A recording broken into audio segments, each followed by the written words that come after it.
안녕하세요. 오만사입니다. 저는 서울 외곽에서 작은 건축 사무소를 운영하며 평범하게 살아온 60대 중반의 남자입니다. 거창한 학벌도 대단한 인맥도 없이 그저 제 손으로 쌓아온 인생이었죠.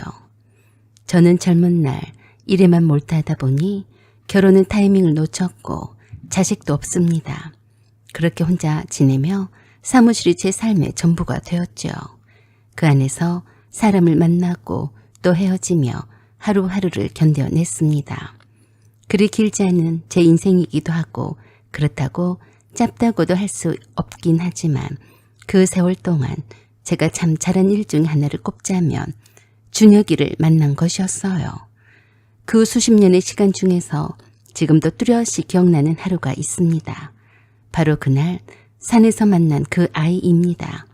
그 아이가 바로 제가 말씀드린 준혁이란 아이였어요. 사람 인생이란 게 참 묘합니다. 그날 제가 그냥 준혁이를 모른 척하고 내려왔더라면 그 아이는 지금 이 세상에 없었을지도 모릅니다. 그리고 저는 제 인생에서 가장 큰 기적을 놓칠 뻔했죠. 그때 몰랐습니다. 그냥 마음 이상하게 뒤숭숭해서 그날따라 아무 생각 없이 뒷산을 올랐습니다. 설마 거기서 한 사람의 인생을, 아니 제 인생까지 뒤흔들 사건을 마주할 줄은 꿈에도 몰랐죠. 그 아이를 처음 본 건 지금으로부터 20년도 더 전입니다. 제가 서울 외곽에서 조그만 건축 사무소를 운영하고 있을 때였어요. 직원은 3명, 저 포함 넷이서 겨우 굴러가던 그런 사무실이었죠. 하루는 비도 부슬부슬 오고 다들 힘 빠져 있던 날이었습니다. 그날 오후 문이 벌컥 열리더니 한 청년이 들어왔어요. 초라한 옷차림에 커다란 백팩 하나 맨 차였죠. 머리는 헝클어졌고 눈은 피곤과 긴장으로 가득 차 있었어요. 여기 사람 뽑는다고 해서요. 이력서도 없이 그저 인터넷에서 공고를 봤다며 무작정 찾아온 그 아이. 다른 직원들이 쳐다보며 말했죠. 사장님, 좀 이상하지 않아요? 그런데 저는 이상하게 그 애가 마음에 걸렸어요. 뭔가 짠한 마음도 들고 왠지 내가 챙겨줘야만 할 것 같은 느낌이랄까. 겁도 많고 의심도 많고 하지만 불안한 눈빛 한켠에는 뭔가는 모르지만 절박함 같은 그런 느낌을 받았습니다. 그 아이 이름은 준혁이었습니다. 준혁이가 사무실에 처음 왔을 때 그는 그저 하나의 청년이었지만 그의 눈빛에는 너무나 많은 이야기가 숨겨져 있었어요. 처음에는 외모와 태도에서 전혀 믿을 수 없을 만큼 불안정해 보였지만 나는 그 아이에게서 묘한 끌림을 느꼈습니다. 사람의 마음을 들여다보는 일이 나름 중요한 일이기도 했던 만큼 직감을 믿어보자 했었죠. 한 달 동안 일해보고 계속해서 할지 말지 결정하자고 했습니다. 처음에는 아주 작은 일부터 맡겼었죠. 문서 정리나 사무실 청소처럼 별거 아닌 일들이었는데 그는 처음에 별다른 의욕을 보이지 않았습니다. 그저 묵묵히 일을 하며 가끔씩 눈에 띄는 고독한 표정으로 창밖을 바라보곤 했습니다. 다른 직원들은 그를 이상하게 여기기도 했고 그를 곁눈질로 지켜보며 이런저런 소문을 퍼뜨렸습니다. 준혁이는 다른 직원들과는 거의 소통을 하지 않았습니다. 늘 어두운 낯빛에 혼자 자기 자신을 방치하는 듯 싶었어요. 그래서 다른 직원들과도 사이가 별로 좋아 보이지도 않아서 걱정이 될 정도였습니다. 그러나 나는 직원들의 소문처럼 준혁이를 나쁜 눈으로 보지 않았습니다. 준혁아, 네가 아무리 힘든 상황이라도 여기서 내가 해줄 수 있는 건 일이라도 제대로 해보는 거야. 라고 내심 마음속으로만 외쳤지 실제로 준혁에게 감히 말을 못했습니다. 그만큼 준혁이는 가까이 가기에는 너무도 어둡고 말 걸기도 불편할 정도였습니다. 저는 그런 준혁이가 괜히 신경이 쓰였어요. 젊은 친구가 왜 저렇게 죽상일까 싶어서요. 보통은 취업하러 오면 표정 메이크업도 하지 않습니까? 그런데 전혀 그렇지 않았어요. 그런 준혁이가 매우 궁금했습니다. 며칠 지켜보니 인상을 쓰고 다녀서 그렇지 똘똘한 친구 같아 보였습니다. 뭔가 사연이 있겠거니 싶었고 무엇이 저 청년을 저렇게 어둡게 감싸고 있는 것인지 궁금했습니다. 그리고 또 하나, 준혁이를 내가 남다르게 본 것 중에 하나가 있었어요. 그 녀석은 겉으로 풍기는 분위기와는 다르게 책상 정리가 깔끔했습니다. 항상 책상에 앉기 전에 정리하고 먼지를 닦고 책상 밑에 있는 쓰레기통도 비운 다음에야 의자에 앉더라고요. 그건 다른 직원들과는 매우 다른 점이었죠. 다른 직원들은 책상이 더럽든 말든 상관치 않고 의자에 먼저 앉은 다음에 책상을 바라보는데 준혁이는 달랐어요. 책상 위를 먼저 본 다음에 정리 후에 정돈된 마음으로 의자에 앉아서 조용히 일을 했습니다. 나는 솔직히 몇 명 되지도 않는 직원들에게 잔소리를 하지는 않았어요. 하지만 늘 먼지가 가득 쌓이고 너저분하게 늘어져 있는 직원들의 책상을 볼 때면 답답했습니다. 사소한 것 같지만 준혁이는 내 마음에 쏙 들었어요. 말이 많고 사교적인 직원들은 팀 단합 차원에서는 좋을지 몰라도 일의 집중도는 떨어지는 게 사실이었거든요. 그런 친구들이 쓸데없는 말로 준혁이 같은 친구들을 모함을 해서 팀 분위기를 해치곤 합니다. 나는 그런 직원들 10명보다도 준혁이처럼 집중력이 뛰어난 직원 1명을 원했어요. 오랫동안 사람들을 데리고 일을 하다 보니 자연스럽게 터득한 거죠. 일을 시켜보지 않아도 책상에 앉는 자세와 태도를 보면 어느 정도 직감이 옵니다. 그런데도 준혁이는 사람들과 대화를 할 때에는 매우 불안해 보였습니다. 자존감이 무척 떨어져 보이더라고요. 다른 사람들과 시선도 제대로 못 맞추고 늘 긴장 상태 연속 속상이 있는 듯 보였습니다. 무엇이 저 친구를 저렇게 만들었을까 하고 의문이 들더군요. 그래서 한 번은 제가 업무와 관련이 없는 사적인 질문을 던진 적이 있었어요. 준혁아, 넌 왜 그렇게 혼자 있는 걸 좋아해? 그의 표정이 순간 굳어졌습니다. 그리고 몇 초 동안 아무 대답도 없었습니다. 그러다가 그는 조금 떨리는 목소리로 말했습니다. 그냥요, 혼자 있는 게 더 편해요. 내가 더 가까이 다가가 말을 붙이는 게 준혁에게 매우 불편해 보여서 천천히 시간을 두고 친해보려고 했습니다. 사연이 많아 보이는 친구라서 언젠가는 내가 기필코 속 깊은 대화를 나눌 기회가 있겠거니 싶었어요. 준혁이에 대해서 내가 알고 있던 것은 나이는 23이고 집안 사정은 어렵고 혼자 서울에 올라와서 고생하고 있다는 것뿐이었습니다. 어느 날 회사에서 일 마치고 집에 가려던 찰나였어요. 저기 내일 하루 휴가 좀 쓰면 안 될까요? 목소리가 떨리더군요. 뭔가 느낌이 이상했죠. 그러라고 했습니다. 그날따라 왠지 모르게 마음이 편치 않아서 퇴근하고도 바로 집에 안 갔습니다. 집에 가도 아무도 없었어요. 한 번씩 뒷산 홀로 산책 겸 오르는 것이 하나의 일과였습니다. 그날도 근처에 있는 조그만 뒷산에 올랐어요. 조용히 바람 쐬고 싶었던 건지도 모르죠. 근데 정상 가까이 오르다 보니 저 멀리 사람이 하나 보였어요. 땅떨이 끝에서 그리고 손에 소주병을 들고 있는 모습이 보이더라고요. 저도 모르게 그쪽을 향해 한달음에 달려갔습니다. 왠지 모르지만 불안한 마음이 엄습해왔거든요. 가까이 다가갔더니 제 예상이 맞았습니다. 우리 준혁이었어요. 얼굴은 눈물 범벅, 입술은 파래져 있었고 얼굴빛은 창백한 것이 그냥 두면 안 된다는 판단이 섰습니다. 왜 여기 이러고 있냐? 제가 다가가 묻자 그 아이는 그냥 울더라고요. 저 더는 못하겠어요. 사장님 죄송합니다. 그게 무슨 말이야? 대답 대신에 울기 시작했습니다. 마치 어린애처럼요. 손에는 거의 다 마신 소주병이 들려 있었는데 그 정도로는 술에 취할 정도가 아니었어요. 그래서 내가 그랬습니다.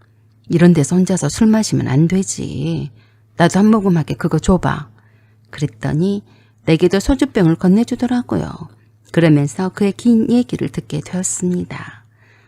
준혁은 처음에는 말을 아끼며 천천히 이야기를 시작했습니다. 고통을 겪은 사람이 겪었던 고통을 꺼내기 위해선 참 많은 시간이 필요하다는 걸 저는 알고 있었어요. 저도 평탄한 삶을 살아온 것은 결코 아니었으니까요. 그만큼 그는 자신이 겪었던 일들이 세상과 맞지 않는 것처럼 느껴졌고 그 상처들이 결국 자신을 갉아먹고 있었다고 말했죠. 그의 고백은 그토록 잔잔한 산 속에서도 무겁고 깊은 울림을 남겼습니다. 준혁은 자신이 어린 시절 겪었던 외로움과 차가운 현실을 하나하나 꺼내 놓았습니다. 저는 태어나자마자 부모님에게서 버림을 받았어요. 부모님은 다들 바쁘게 살았고 저는 늘 혼자였어요. 어린 마음에 그게 서운하더라고요. 그래도 어릴 땐 그냥 그렇게 살았죠. 남들과 같은 정상적인 가정이 아니었어요. 아버지는 이미 다른 가정이 있는 상태였고 엄마는 그런 아버지에게 속아서 저를 낳았고요. 저는 태어날 때부터 천덕꾸러기였어요.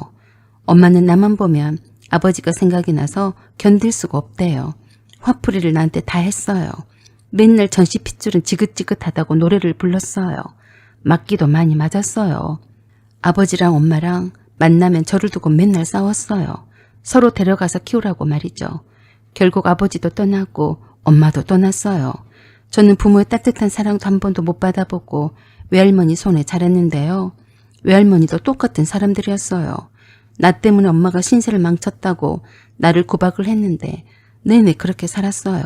외할머니와 삼촌한테 맞아 터지지 않으려면 수시로 눈치를 잘 살펴야 했어요. 그들의 기분이 어떤지 파악하는 게 내겐 중요했어요. 언제나 내 주변엔 아무도 없었어요. 나한테는 분명히 아버지 엄마가 있기는 하지만 없는 거나 똑같았어요. 아주 어릴 때에는 내게 무관심한 엄마를 할지라도 보고 싶어 울기도 했었는데요. 어느 순간엔 깨달았어요. 엄마가 어쩌다가 찾아온 날에는 내가 도망을 쳐서 엄마랑 마주치지 않으려고 숨고 다녔어요. 왜 그랬니? 엄마한테 안 맞으려고요. 나는 그저 엄마한테는 아버지를 원망하는 화풀이 대상 이상은 아니었으니까요. 그걸 깨닫는 순간부터는 제가 일부러 엄마를 피해 다녔어요.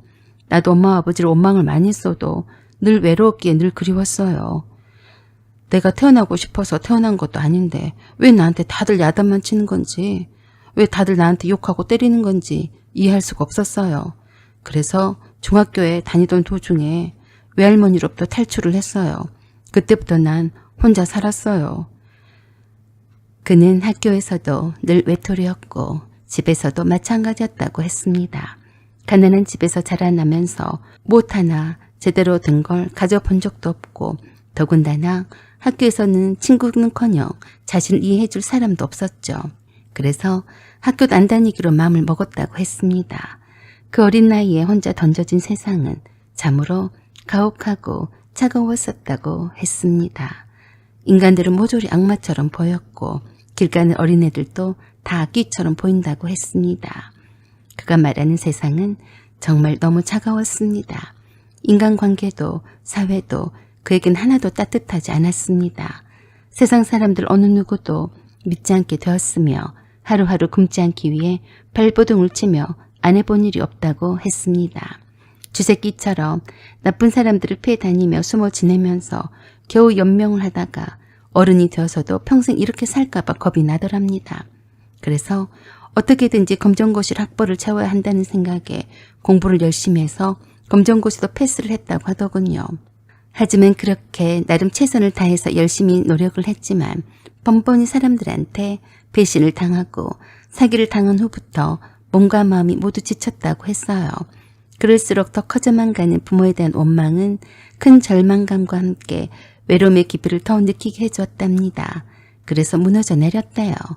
그냥 삶의 무게를 내려놓으면 끝나는 거 아닌가 하는 생각이 들더랍니다. 그게 제일 힘들었어요. 아무도 저를 알아주지 않았고 저는 계속해서 혼자서 살아가야 했습니다. 그 무게를 견디다 보니 어느 순간 저는 그 자리에 있을 필요가 없다고 느껴졌어요. 죽으면 더 이상 이 모든 게 끝날 거라 생각했죠. 그때부터 그는 나쁜 생각을 생각하며 살았다고 했습니다. 매일같이 절망 속에서 살아가며 하루하루를 견디는 것이 얼마나 힘든지 그는 고백했습니다. 하지만 그는 항상 그 생각을 지우려 했고 그가 하던 일에서 벗어나기 위해 노력했다는 사실을 저에게 말해주었어요. 그가 고백하는 동안 저는 그가 얼마나 깊은 외로움과 싸워왔는지 그리고 그 외로움이 얼마나 그를 괴롭혔는지를 실감할 수 있었습니다. 준혁은 이 모든 이야기를 털어놓고 나서 잠시 침묵을 지켰습니다. 그의 눈빛은 멀리 산을 바라보며 과거의 모든 고통을 떠올리는 듯 했습니다. 그때 제가 조심스럽게 물었습니다. 그럼 왜 그럼에도 불구하고 내 사무실로 오게 되었어? 그는 잠시 눈을 감고 그리고 나서 낮은 목소리로 대답했습니다. 그냥 마지막으로 내게 도움이 될 사람은 그 누구라도 상관이 없었어요. 나는 그냥 그때 제발 누군가 내게 손을 내밀어줬으면 했어요. 그리고 그 손을 내민 사람이 바로 나였다는 사실을 깨닫고 그때부터 제 마음은 더 이상 그저 지나간 바람처럼 가볍지 않았습니다. 준혁이가 나에게 말해준 이야기는 제 삶에 큰 변화를 가져왔습니다. 그날 전 준혁이를 데리고 내려왔어요. 제 집 근처 원룸 하나를 급하게 마련해줬고 밥도 먹이고 준혁이의 세간살이를 보면서 한참을 같이 울기도 했습니다. 다음 날 아무 일 없던 듯이 사무실로 데리고 갔습니다. 다른 직원들은 말도 안 된다는 눈치였지만 저는 알았어요. 준혁이를 이대로 방치하면 안 된다는 사실을 말입니다. 그때부터 준혁이는 내 가족이나 마찬가지였습니다. 나도 그렇고 준혁이도 그렇고 서로 의지를 했어요.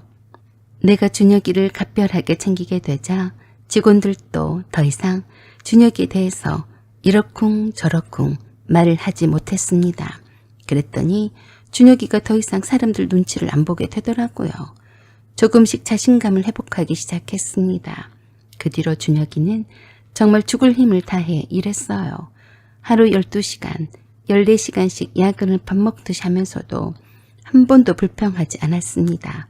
그리고 틈틈이 대학 입시 공부도 했어요. 건축학에 대한 열정도 대단했습니다.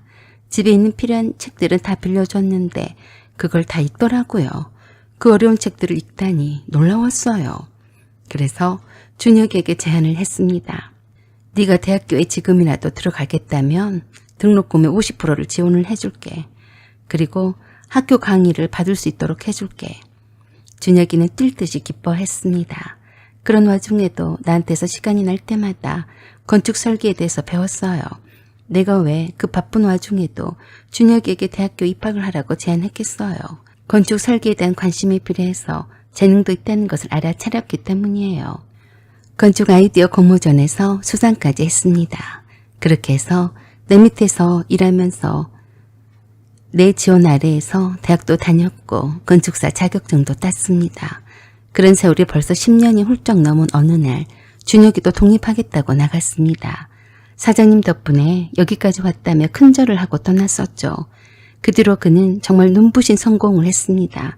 대형 건축 회사를 차리고 해외 프로젝트도 수주하고 저와는 스킬 자체가 달랐습니다. 역시 젊은 친구라서 다르더군요. 가끔 전화는 맞지만 저는 뭐 그냥 잘되니 보기 좋구나 했죠. 그때마다 나에 대한 고마움을 잊지 않고 말했습니다. 그리고 일에 대한 조언도 구했고요. 그리고 힘들 때마다 힘들다면 내게 하소연도 했습니다. 나는 그런 준혁이가 내 아들 마냥 자랑스럽고 대견스러웠습니다. 준혁이는 예전에 준혁이가 결코 아닌 딴 사람이 되어 있었어요. 자신감에 차 있었고 주변 사람들과도 잘 어울렸고 당차고 야무졌어요. 내가 오히려 모르는 게 많아서 준혁이한테 물어볼 정도였으니까요. 그리고 작년 가을 이름도 생소한 호텔에서 편지가 하나 왔어요. 현대빌딩 준공기념 리셉션에 초대합니다. 보낸 사람 이름은 준혁. 거기엔 이렇게 쓰여 있었어요. 사장님, 이 건물은 제 인생의 전환점이 된 그날 그 산을 형상화한 설계입니다. 이 자리엔 사장님이 계셔야 합니다. 행사날 저는 작정하고 한껏 멋을 냈어요. 호텔 로비에 도착했을 땐 눈물이 날 뻔한 걸 겨우 참아내느라 힘들었습니다. 한쪽 벽면엔 대형 사진 하나가 걸려 있었는데 그날 산에서 제가 준혁이 손을 잡아 끌어내리는 순간을 형상화한 그림이었어요. 그리고 무대에 오른 준혁은 이렇게 말했습니다. 이 건물은 제 은인을 위해 만든 겁니다. 제 삶을 구해주신 분께 제 전부를 드리는 마음으로 지었습니다. 참 어쩜 말도 그렇게 이쁘게 하던지 감동을 받았습니다. 이렇게까지 안 해도 되는데 내가 뭐라고. 그리고 그 자리에서 제 이름으로 된 법인 명의 사무실 키를 건네줬습니다. 1년 짐대료가 무료라는 계약서와 함께요. 사람 하나 살린 게 모태수냐 하겠지만 그날 사실 저도 외로웠어요. 저도 누가 날 좀 안아줬으면 좋겠다고 생각하며 올랐던 산이었죠. 일만 하다가 홍기도 놓친 내가 잠시 뒤돌아보니 후회도 남더라고요. 외롭다고 여자들을 만나볼까 했지만 다 늙어서 결혼하기도 싫었고요. 나도 그렇게 외롭던 차에 준혁이를 만났고 준혁이가 있어서 그동안 참 좋았습니다. 준혁이가 마치 내 아들 같다는 생각을 하곤 했으니까요. 준혁이가 하루하루 성장해가는 모습을 지켜보면서 흐뭇하고 행복하더군요. 이게 부모가 자식을 바라보는 마음인가 했습니다. 혹시 지금 여러분 곁에도 조용히 무너지고 있는 누군가가 있다면 부디 그냥 지나치지 마세요. 그 손 한번 잡아주는 것만으로 그 사람의 전 인생이 달라질 수도 있으니까요. 사연은 여기까지입니다. 구독과 좋아요, 알림 설정 부탁드려요. 감사합니다.